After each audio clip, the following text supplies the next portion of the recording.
ಪ್ರಕೃತಿಯ ಅದ್ಭುತ ಪ್ರಪಂಚದ ಈ ವಿಶೇಷ ಪಯಣಕ್ಕೆ ಸ್ವಾಗತ. ಇವತ್ತು ನಾವು ಒಂದು ಸಖತ್ ಇಂಟ್ರೆಸ್ಟಿಂಗ್ ವಿಷಯದ ಬಗ್ಗೆ ಮಾತಾಡ್ತಾ ಇದೀವಿ. ಹೌದು, ಇದು ಪ್ರಕೃತಿಯ ಒಂಥರ ಸೀಕ್ರೆಟ್ ಜಾಗಗಳ ಬಗ್ಗೆ ಅಲ್ವಾ? ಎಕ್ಸಾಕ್ಟ್ಲಿ. ಒಂದು ದೊಡ್ಡ ಲೈಬ್ರರಿ ಇದೆ ಅಂತ ಇಮ್ಯಾಜಿನ್ ಮಾಡ್ಕೊಳ್ಳಿ. ತುಂಬಾ ದೊಡ್ಡ ಲೈಬ್ರರಿ. ಅಲ್ಲಿ ಪ್ರತಿಯೊಂದು ಬುಕ್ನು ಒಂದೇ ಒಂದು ಕಾಪಿ ಮಾತ್ರ ಇದ್ರೆ ಹೇಗಿರುತ್ತೆ? ಓ, ಅದು ತುಂಬಾ ಹುಷಾರಾಗಿ ನೋಡ್ಕೋಬೇಕಾದ ಬುಕ್ ಆಗಿರುತ್ತೆ. ಹೌದು ತಾನೆ. ಕಳೆದೋದ್ರೆ ಮತ್ತೆ ಸಿಗಲ್ಲ. ಸೇಮ್ ಅದೇ ತರ ನಮ್ಮ ಕಾಡುಗಳಲ್ಲಿ ಕೆಲವು ಅಪರೂಪದ ಪ್ರಾಣಿ, ಪಕ್ಷಿ ಮತ್ತೆ ಗಿಡಗಳು ಇವೆ. ಅದನ್ನೇ ನಾವು ಬಯೋಡೈವರ್ಸಿಟಿ ಹಾಟ್ಸ್ಪಾಟ್ ಅಂತ ಕರಿತೀವಿ. ಓ, ಬಯೋಡೈವರ್ಸಿಟಿ ಹಾಟ್ಸ್ಪಾಟ್ ಅಂದ್ರೆ ಏನು ಅಂತ ನಮ್ಮ ಪುಟ್ಟ ಸ್ನೇಹಿತರಿಗೆ ಸ್ವಲ್ಪ ಈಸಿಯಾಗಿ ಹೇಳ್ತೀರಾ? ಖಂಡಿತ.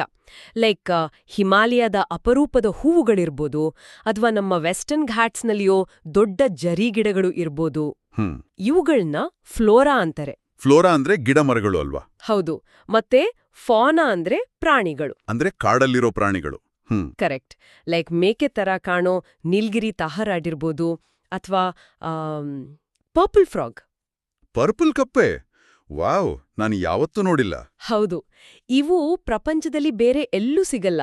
ಈ ಬಯೋಡೈವರ್ಸಿಟಿ ಹಾಟ್ಸ್ಪಾಟ್ಗಳಲ್ಲಿ ಮಾತ್ರ ಇರುತ್ತೆ. ಅರೆ ವಾವ್. ಆದ್ರೆ ಈ ಸಿಂಗಲ್ ಕಾಪಿ ಬುಕ್ಸ್ನ ಈ ಸ್ಪೆಷಲ್ ಪ್ರಾಣಿಗಳನ್ನ ಯಾರು ಕಾಪಾಡ್ತಾರೆ?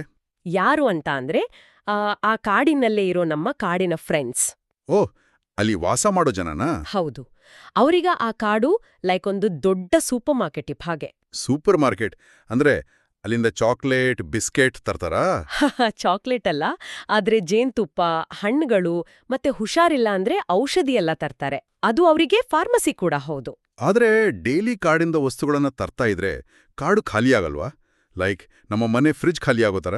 ಇಲ್ಲ, ಅದೇ ಅವರ ಸ್ಪೆಷಾಲಿಟಿ. ಅವರಿಗೆ ಎಷ್ಟು ಬೇಕೋ ಅಷ್ಟೇ ತಗೋತಾರೆ. ಓ, ಅಂದ್ರೆ ವೇಸ್ಟ್ ಮಾಡಲ್ಲ? ಖಂಡಿತ ಇಲ್ಲ. ಇದನ್ನೇ ಸಸ್ಟೈನಬಲ್ ಲಿವಿಂಗ್ ಅಂತ ಕರೀತಾರೆ. Wow, sustainable living. ಹೌದು. ಕಾಡಿನ ಮರಗಳು ಮತ್ತೆ ಪ್ರಾಣಿಗಳನ್ನ ತಮ್ಮ ಫ್ಯಾಮಿಲಿ ತರ ನೋಡ್ಕೊಳ್ತಾರೆ. ಅವುಗಳಿಗೆ ಕಥೆ, ಹಾಡು ಎಲ್ಲ ಹೇಳ್ತಾರೆ ಗೊತ್ತಾ? ಎಷ್ಟು ಕ್ಯೂಟ್ ಅಲ್ವಾ? ಇದೇ ತರ ಪ್ರಾಣಿಗಳನ್ನ ಪ್ರೀತಿ ಮಾಡೋ ಒಂದು ಕಥೆ ಅಸ್ಸಾಂನಲ್ಲಿ ಕೂಡ ಇದೆ ಅಂತ ಕೇಳಿದ್ದೆ. ಹೌದು. ಅಸ್ಸಾಂನ ಹಳ್ಳಿಗಳಲ್ಲಿ ಹರ್ಗಿಲಾ ಅಂತ ಒಂದು ದೊಡ್ಡ ಹಕ್ಕಿ ಇದೆ. ಗ್ರೇಟರ್ ಅಡ್ಜುಟೆಂಟ್ ಸ್ಟಾರ್ಕ್ ಅಂತಾರಲ್ಲ? ಎಕ್ಸಾಕ್ಟ್ಲಿ ಅದೇ. ಮೊದ್ಲೆಲ್ಲ ಜನರಿಗೆ ಆ ಹಕ್ಕಿ ಕಂಡ್ರೆ ಅಷ್ಟು ಇಷ್ಟ ಇರ್ಲಿಲ್ಲ. ಯಾಕೆ? ಅದು ಸ್ವಲ್ಪ ಕೊಳ್ಕು ಮತ್ತೆ ಬ್ಯಾಡ್ ಲಕ್ ತರುತ್ತೆ ಅಂತ ಅನ್ಕೊಂಡಿದ್ರು. ಅಯ್ಯೋ ಪಾಪ. ಆಮೇಲೆ ಏನಾಯ್ತು? ಆಮೇಲೆ ಆ ಊರಿನ ಆಂಟಿಯರೆಲ್ಲ ಸೇರಿ ಒಂದು ಗುಂಪು ಮಾಡಿದ್ರು. ಅದರ ಹೆಸರು ಹರ್ಗಿಲಾ ಆರ್ಮಿ. ಅರೆ ವಾ, ಹಕ್ಕಿಗಳನ್ನ ಕಾಪಾಡೋಕೆ ಆರ್ಮಿ? ಹೌದು. ಅವರು ಆ ಹಕ್ಕಿಗಳ ಕಾನ್ಸರ್ವೇಷನ್ ಶುರು ಮಾಡಿದ್ರು. ಅಂದ್ರೆ ಅವುಗಳನ್ನ ಪ್ರೀತಿಯಿಂದ ನೋಡ್ಕೊಳ್ಳೋಕೆ ಸ್ಟಾರ್ಟ್ ಮಾಡಿದ್ರು. ನಾನ್ ಕೇಳಿದೀನಿ, ಆ ಹಕ್ಕಿ ಮೊಟ್ಟೆ ಒಡೆದು ಮರಿ ಹೊರಗ್ ಬಂದಾಗ ಇವ್ರು ಪಾರ್ಟಿ ಮಾಡ್ತಾರಲ್ವಾ? ಹೌದು. ಲೈಕ್ ಮನೆಗೆ ಹೊಸ ಪಾಪು ಬಂದ್ರೆ ನಾವು ಸೆಲಿಬ್ರೇಟ್ ಮಾಡ್ತೀವಲ್ಲ ಹಾಗೆ. ವಾವ್, ನಿಜವಾಗ್ಲೂ ಇದನ್ ಕೇಳೋಕೆ ಎಷ್ಟು ಖುಷಿಯಾಗತ್ತೆ. ಹೌದು. ಆ ಲೋಕಲ್ ಜನರಿಗೆ ಕಾಡಿನ ಬಗ್ಗೆ ಟ್ರೆಡಿಷನಲ್ ನಾಲೆಡ್ಜ್ ಇರುತ್ತೆ. ಅಂದ್ರೆ ಮುಂಚಿನಿಂದಲೂ ಬಂದಿರೋದ್ ನಾನಲ್ವಾ? ಕರೆಕ್ಟ್. ಅವರು ಲೈಕ್ 24/7 ಕಾಡಿನ ಕಾವಲುಗಾರರಾಗಿರ್ತಾರೆ. ಹೀಗಾಗಿ ಪ್ರಾಣಿಗಳನ್ನ ಸುಲಭವಾಗಿ ಕಾಪಾಡ್ತಾರೆ. ಸೂಪರ್. ಹಾಗಾದ್ರೆ ಕಾಡಲ್ಲಿರೋರು ಕಾಪಾಡ್ತಾರೆ, ನಾವು ಸಿಟಿಯಲ್ಲಿರೋರು ಏನ್ ಮಾಡ್ಬೋದು?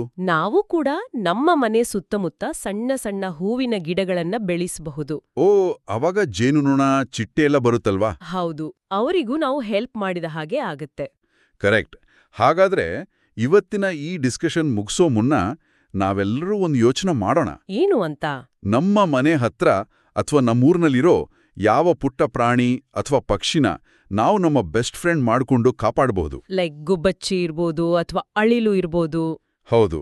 ಎಲ್ರೂ ಇದ್ರ ಬಗ್ಗೆ ಯೋಚನೆ ಮಾಡ್ತಾ ಇರಿ. ನಾವು ಇನ್ನೊಂದು ಇಂಟ್ರೆಸ್ಟಿಂಗ್ ವಿಷಯದ ಜೊತೆ ಮತ್ತೆ ಸಿಗೋಣ.